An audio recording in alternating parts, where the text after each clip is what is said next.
چائے کہانی کی ربیع الاول سیریز کے ساتھ آپ کا سعود آپ کی خدمت میں حاضر۔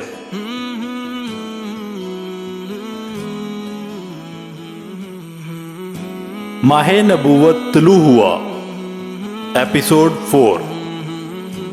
ہمارا آج کا ٹاپک ہے 3 سوال۔ پہلے ان سے ان نوجوانوں کے بارے میں سوال کرو جو پچھلے زمانے میں کہیں نکل گئے تھے، یعنی اصحاب کہف کے بارے میں پوچھو کہ ان کا کیا واقعہ تھا، اس لیے کہ ان کا واقعہ نہایت عجیب و غریب ہے۔ ہماری پرانی کتابوں کے علاوہ اس واقعے کا ذکر کہیں نہیں ملے گا۔ اگر وہ نبی ہیں تو اللہ تعالیٰ کی طرف سے خبر پا کر ان کے بارے میں بتا دیں گے، ورنہ نہیں بتا سکیں گے۔ پھر ان سے یہ پوچھنا کہ سکندر ذوالقرنین کون تھا، اس کا کیا قصہ ہے۔ پھر ان سے روح کے بارے میں پوچھنا کہ وہ کیا چیز ہے۔ اگر انہوں نے پہلے دونوں سوالوں کا جواب دے دیا اور ان کا واقعہ بتا دیا اور تیسرے سوال یعنی روح کے بارے میں بتا دیا تو تم لوگ سمجھ لینا کہ وہ سچے نبی ہیں۔ اس صورتحال میں تم ان کی پیروی کرنا۔ یہ لوگ یہ 3 سوال لے کر واپس مکہ آئے اور قریش سے کہا، ہم ایسی چیز لے کر آئے ہیں کہ اس سے ہمارے اور محمد کے درمیان فیصلہ ہو جائے گا۔ اس کے بعد انہوں نے ان سب کو تفصیل سنائی۔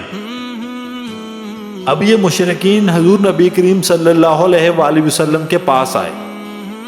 انہوں نے آپ سے کہا، اے محمد، اگر آپ اللہ کے سچے رسول ہیں تو ہمارے 3 سوالات کے جوابات دیں۔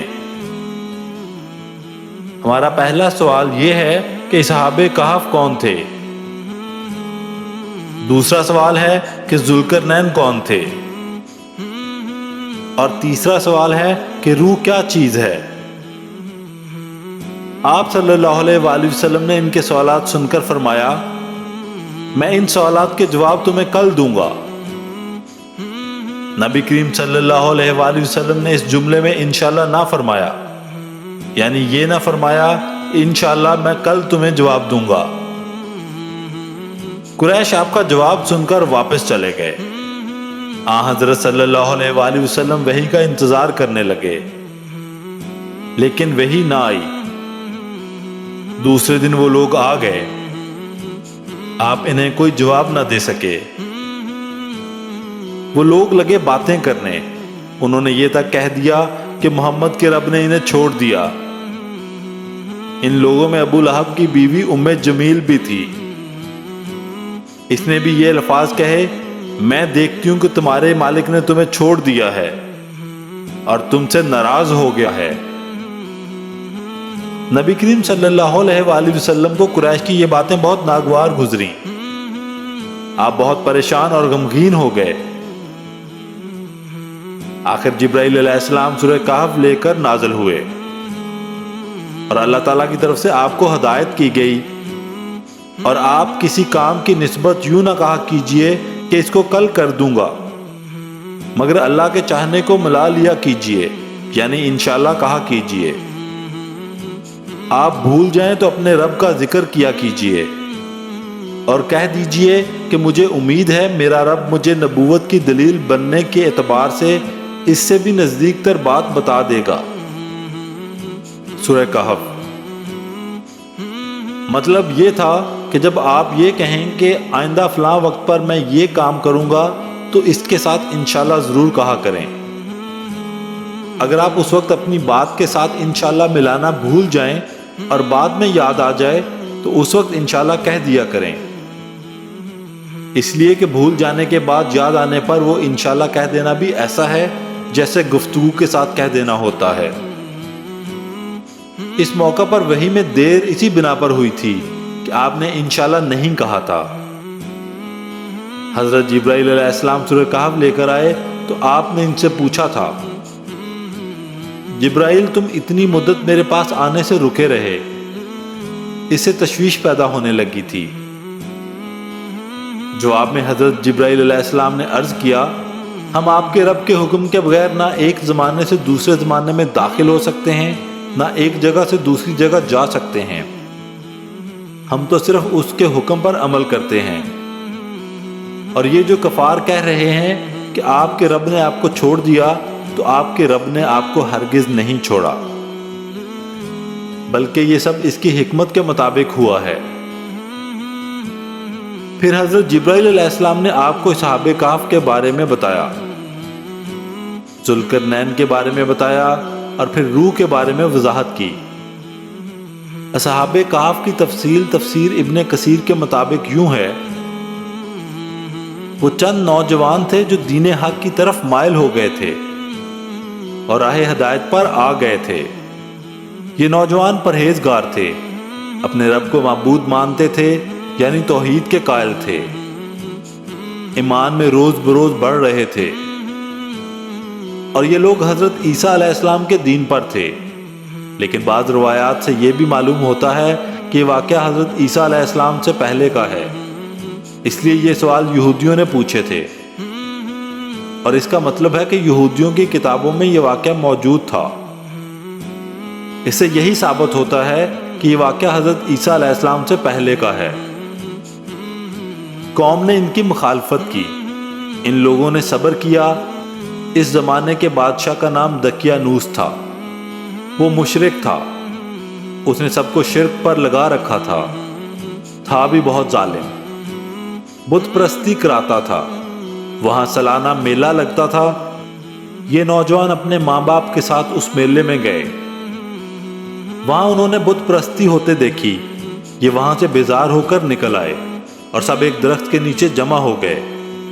اس سے پہلے یہ لوگ الگ الگ تھے، ایک دوسرے کو جانتے نہیں تھے۔ آپس میں بات چیت شروع ہوئی تو معلوم ہوا یہ سب بت پرستی سے بیزار ہو کر میلے سے چلے آئے ہیں۔ اب یہ آپس میں گھل مل گئے، انہوں نے اللہ کی عبادت کے لیے ایک جگہ مقرر کر لی۔ رفتہ رفتہ مشرک قوم کو ان کے بارے میں پتہ چل گیا، وہ انہیں پکڑ کر بادشاہ کے پاس لے گئے۔ بادشاہ نے ان سے سوالات کیے تو انہوں نے نہایت دلیری سے شرک سے بری ہونے کا اعلان کیا۔ بادشاہ اور درباریوں کو بھی توحید کی دعوت دی۔ انہوں نے صاف کہہ دیا، ہمارا رب وہی ہے جو آسمان اور زمین کا خالق ہے، اور یہ ناممکن ہے کہ ہم اس کے سوا کسی اور کی عبادت کریں۔ ان کی صاف گوئی پر بادشاہ بگڑا، اس نے انہیں ڈرایا دھمکایا اور کہا کہ اگر یہ باز نہ آئے تو میں انہیں سخت سزا دوں گا۔ بادشاہ کا حکم سن کر ان میں کوئی کمزوری پیدا نہ ہوئی، ان کے دل اور مضبوط ہو گئے، لیکن ساتھ ہی انہوں نے محسوس کر لیا کہ یہاں رہ کر وہ اپنی دینداری پر قائم نہیں رہ سکیں گے، اس لیے انہوں نے سب کو چھوڑ کر وہاں سے نکلنے کا ارادہ کر لیا۔ جب یہ لوگ اپنے دین کو بچانے کے لیے قربانی دینے پر تیار ہو گئے تو ان پر اللہ تعالیٰ کی رحمت نازل ہوئی۔ ان سے فرما دیا گیا، جاؤ تم کسی غار میں پناہ حاصل کرو، تم پر تمہارے رب کی رحمت ہوگی اور وہ تمہارے کام میں آسانی اور راحت مہیا فرما دے گا۔ بس یہ لوگ موقع پا کر وہاں سے بھاگ نکلے اور ایک پہاڑ کے غار میں چھپ گئے۔ قوم نے انہیں ہر طرف تلاش کیا لیکن وہ نہ ملے۔ اللہ تعالیٰ نے انہیں ان کے دیکھنے سے عاجز کر دیا۔ بالکل اس قسم کا واقعہ حضور نبی کریم صلی اللہ علیہ وآلہ وسلم کے ساتھ پیش آیا تھا، جب آپ نے حضرت ابوبکر صدیق رضی اللہ تعالیٰ عنہ کے ساتھ غار ثور میں پناہ لی تھی، لیکن مشرکین غار کے منہ تک آنے کے باوجود آپ کو نہیں دیکھ سکے تھے۔ اس واقعہ میں بھی چند روایات میں تفصیل اس طرح ہے کہ بادشاہ کے آدمیوں نے ان کا تعاقب کیا تھا اور غار تک پہنچ گئے تھے، لیکن غار میں ان لوگوں کو نظر نہیں آئے تھے۔ قرآن کریم کا اعلان ہے کہ اس غار میں صبح و شام دھوپ آتی جاتی ہے۔ یہ غار کس شہر کے کس پہاڑ میں ہے یہ یقینی طور پر کسی کو معلوم نہیں۔ پھر اللہ تعالیٰ نے ان پر نیند طاری کر دی۔ اللہ تعالیٰ انہیں کروٹیں بدلواتے رہے، ان کا کتا بھی غار میں ان کے ساتھ تھا۔ اللہ تعالیٰ نے جس طرح اپنی قدرت کاملہ سے انہیں سلا دیا تھا اسی طرح انہیں جگا دیا۔ وہ 309 سال تک سوتے رہے تھے۔ اب 309 سال بعد جاگے تو بالکل ایسے تھے جیسے ابھی کل ہی سوئے تھے۔